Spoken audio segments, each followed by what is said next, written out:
咁我就走出去揾文就波啦，梗係揾我識得嘅。文就波當時就已經係接咗阿顧嘉輝啲嘢出嚟做啦，阿輝哥已經高級咗啦嘛，咁就阿文就波係舊時係佢助手彈琴，咁啊就叔咧就話：你而家夜總會就未有得接噶啦，失驚無神。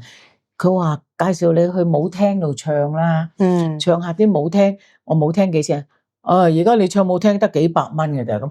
哇，2000幾蚊得返幾百蚊，我點維持生活啦？嗰陣時係咪都有少少分級數嘅咧？嗱，有因為你又講夜總會啦、係舞廳啦、歌廳啦，係咪其實係有個 range 牌，同埋每一間都真係唔同嘅咧？每一間都唔同價錢，係，尤其是咧英文歌手就比較高級啲，即係高啲。即係識唱英文歌嘅就會貴啲嘅。佢唔係識唱，直情係唔唱中文歌，係唱英文歌。英文歌唔係識唱，我都識唱英文歌，但係我係明星，所以我攞到呢個價錢。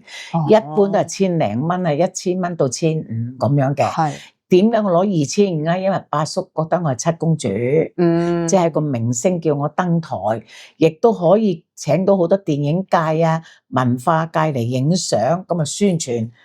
咁但係俾佢病咗之後，俾呢個經理恰到我咁樣嘅時候，我就真係好似求助無門。